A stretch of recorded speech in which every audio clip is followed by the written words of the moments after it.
realizar a avaliação da aprendizagem em processo. Primeiro bimestre de 2020, essa avaliação nós estamos chamando de AAP 26ª edição. É importante mesmo vocês estando em casa, vocês terem uma postura de avaliação, fazerem com muita seriedade, porque esta avaliação ela trará a vocês um conhecimento sobre o que vocês já aprenderam, o que vocês já sabem, ou o que ainda vocês precisam aprender.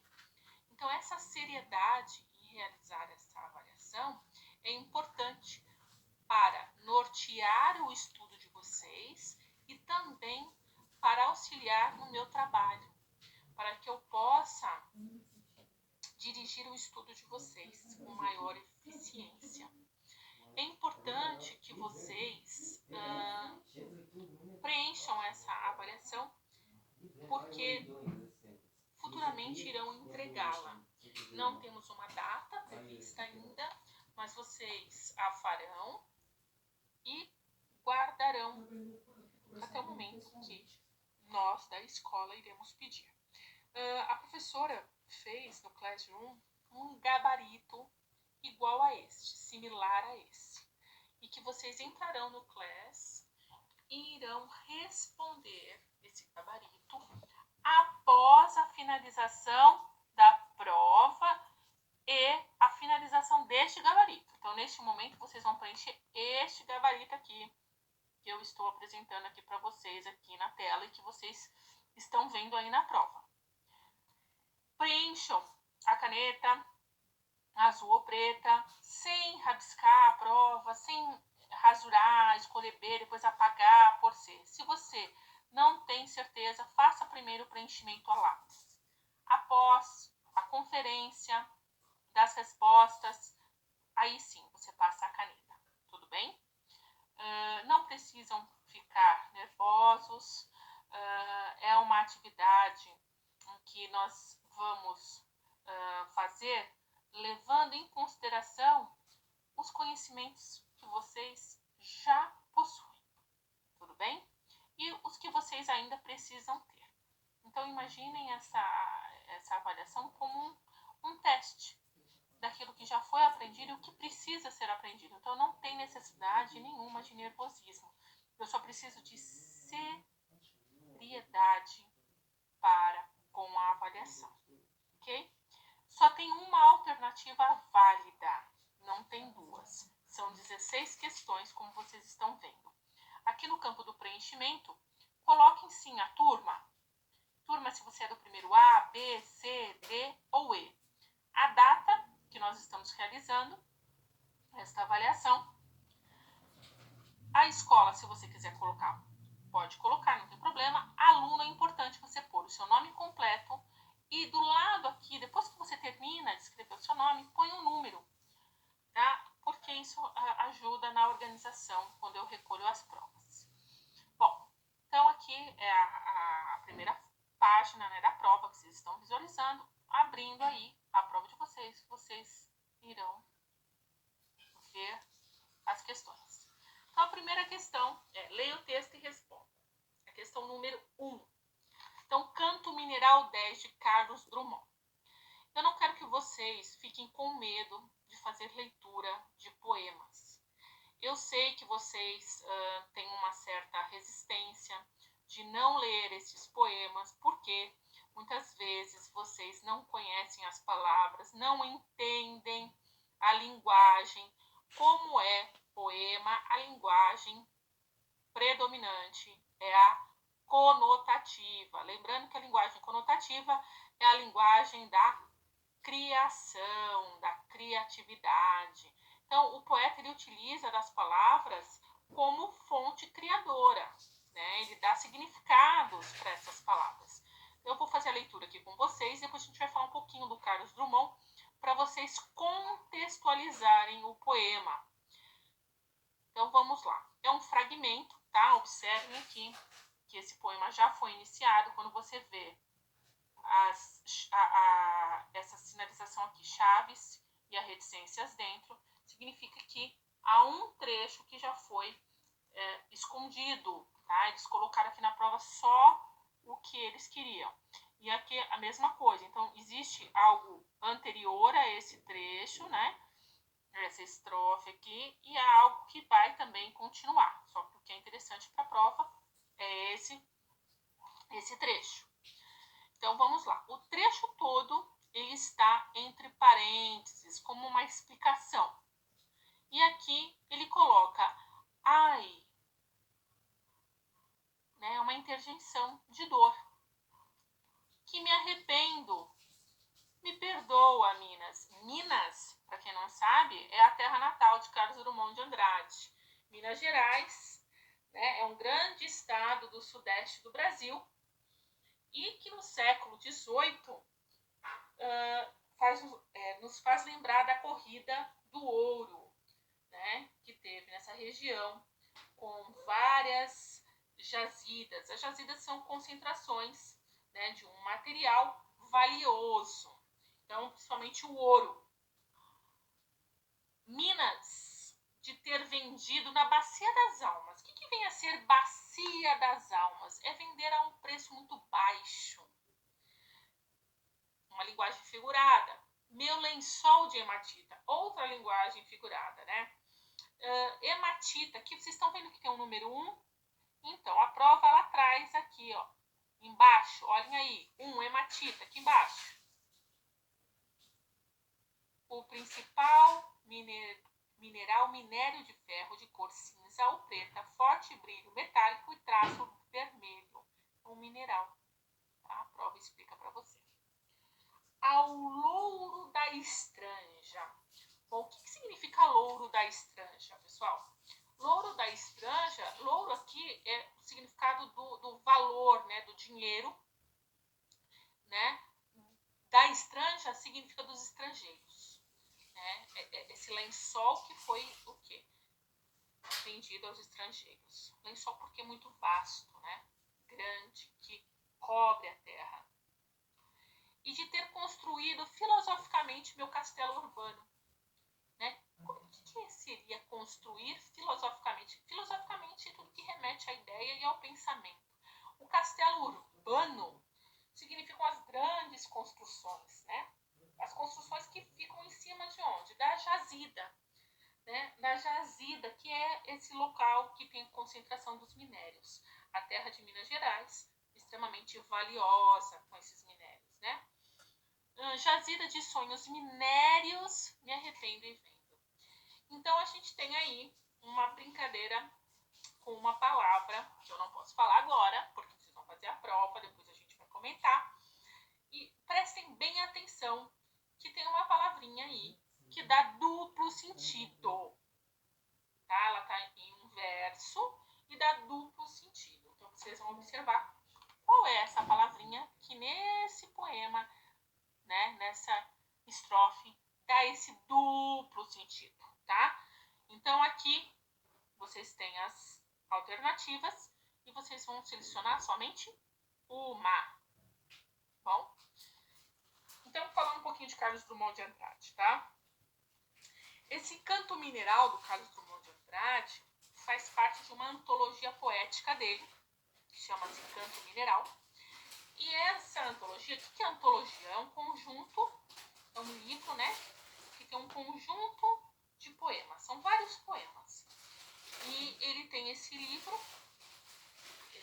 Canto Mineral, e que vai mostrar a profunda relação do poeta Carlos Drummond de Andrade com a sua terra natal. Para quem não sabe, Carlos Drummond de Andrade foi um grande poeta do século XX.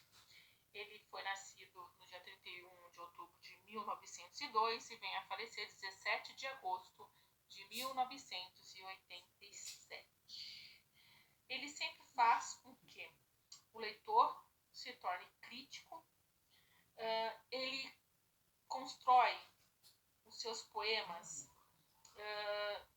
num olhar de ver e viver através de seu tempo e de sua geografia.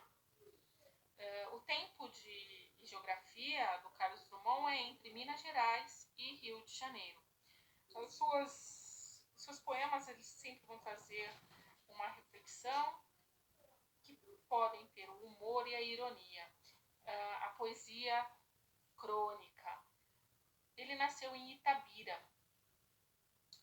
Então, só para contextualizar quem foi Carlos Drummond de Andrade.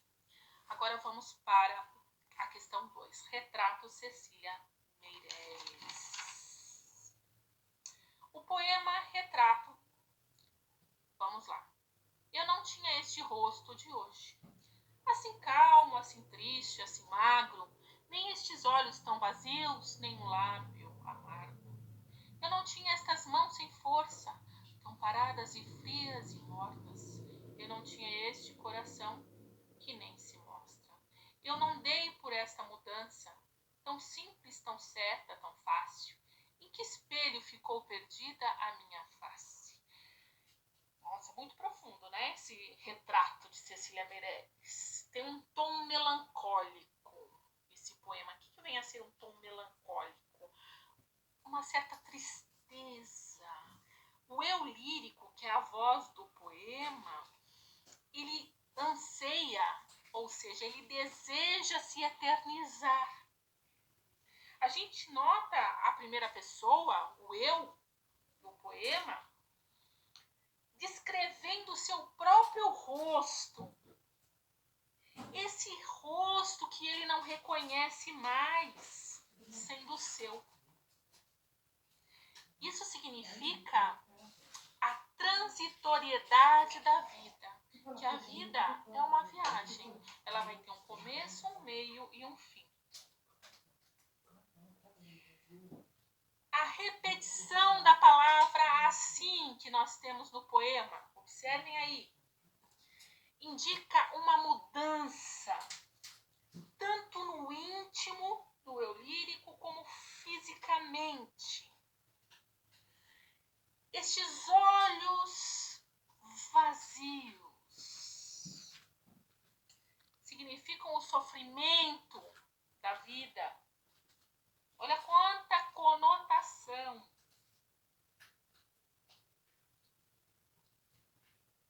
Então é interessante a gente entender aqui que esse poema vai falar sobre a passagem da vida. A gente precisa também contextualizar quem foi Cecília Meirelles, né? Cecília Meirelles foi a voz feminina da experiência literária. Então, o nome dela completo é Cecília Benevides de Carvalho Meirelles. Foi professora, foi escritora, foi poeta. Cecília Meirelles, ela traz um olhar muito feminino, muito sensível para os seus poemas. Então, interessante também saber, né, sobre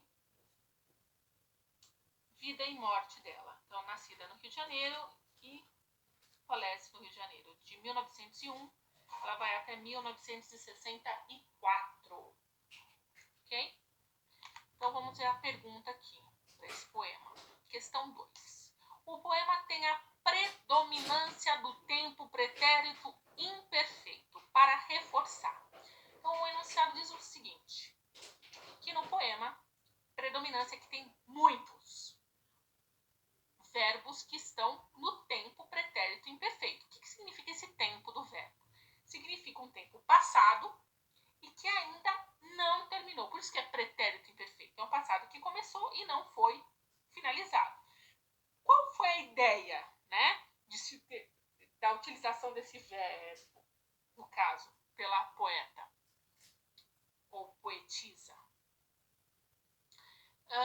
Para reforçar o quê? Né? Para dar apoio ao quê? Que ideia que transmite?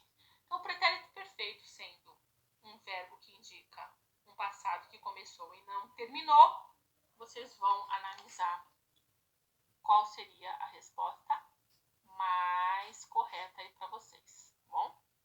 Agora vamos para a questão Imagens da Morte, Luiz Rufato. Ouvi um toque-toque, virei de lado, tentava pegar no sono, calor e pernilongos. Ouvi de novo o toque-toque-toque. Levantei, escancarei a janela e deparei com meu irmão montado em sua garica preta, com frisos dourados, segundo andar do prédio do conjunto habitacional onde morava, perguntando, daquele jeito bonachoso.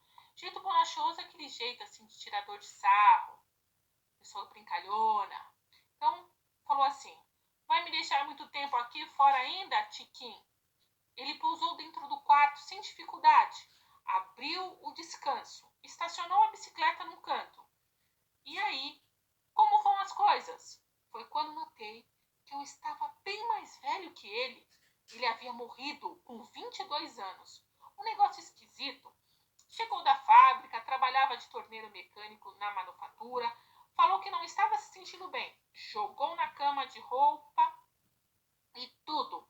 A mãe ainda perguntou se queria tomar um chá de boldo. Disse que não, queria apenas dormir um pouco. Deitou, dormiu, não acordou mais. E fiquei com a sensação de que uma manhã eu ia despertar e lá estaria ele na cozinha tomando café, enfiado no macacão, fedendo a graxa, pronto para ir para a fábrica.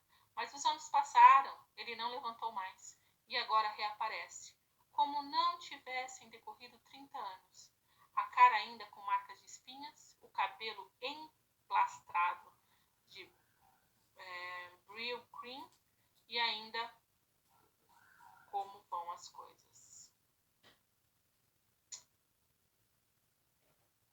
Aqui a gente tem o Luiz Rufato, tá? Um contista. Luiz Rufato ainda está vivo, tá? Ele é um grande contista.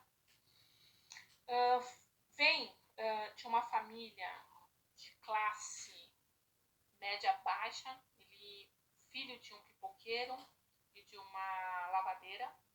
Ele é mineiro, né? De Cataguases. Ele traz um realismo para os seus contos, né? E a questão de uma visão fora um pouco até fora um pouco da realidade, para poder criticá-la. Ele é muito assim, a gente pode dizer que Luiz Rufato é um grande representante, né, da literatura brasileira. E ele entende que a literatura precisa incomodar para poder transformar. É interessante, né, que esse texto dele é um texto em prosa, ou seja, um texto com um parágrafo e ponto final. Então vamos lá para a questão. A ideia-chave do texto. Qual é a ideia-chave do texto? O que é a ideia-chave do texto? Quando a gente pergunta sobre ideia-chave. A ideia-chave seria qual seria a palavra que resumiria todo este conto. Tá? Uma palavra que pudesse, esse conto, ele seria resumido como? Isso seria a ideia-chave, como você poderia resumir. Tá? A morte aqui, ela está sofrendo uma naturalização. Ele coloca a morte como algo natural e ele traz sentimentos afetivos em relação àquele que morreu, né? Quando ele fala da graxa, do macacão, que ele descreve a cena. Então ele traz uma memória afetiva. Agora vamos para o Círculo Vicioso de Machado de Assis. Círculo Vicioso, Machado. Quem não sabe, Machado de Assis, grande representante da literatura brasileira, incontestável. Tá? O nome dele é Joaquim Maria Machado de Assis. Nascido no Rio de Janeiro, 21 de junho de 1839, e a morte dele se deu 29 de setembro de 1908. Ele pertence ao movimento do romantismo, realismo, foi jornalista, contista, cronista, escritor. Então, Machado de Assis é bem conhecido, importante as suas obras, tá? Vamos estudar. Então, vamos lá. Bailando no ar, gemia inquieto o vagalume. Quem me dera que eu fosse aquela loira estrela que arde no eterno azul como uma eterna vela. Mas a estrela, fitando a lua com ciúme, pudesse eu copiar-te o transparente lume, que da grega coluna gótica janela contemplou suspirosa a fronte amada e bela. Mas a lua, fitando o sol com azedume, mísera, tivesse eu aquela enorme, aquela claridade imortal que toda luz resume, mas o sol, inclinando a rútila capela, pesa-me esta brilhante auréola de nume, enfara-me essa luz e desmedida umbela, porque não nasci eu um simples vagalume. Observem aqui que o poema chama Círculo Vicioso, por quê? Porque é uma ideia sem fim. Essa ideia sem fim, que o desfecho retorna ao início, que é no caso, o vagalume ele quer ser a estrela quer ser a lua quer ser o sol quer ser o vagalume, ou seja, cada um quer ser algo diferente do que é. Ninguém está feliz aqui com o que é. Isso é uma característica humana, né, da não satisfação de ser quem se é. Então aqui, na questão, no poema há algumas figuras de linguagem, aquela que predomina é a prosopopeia, pois é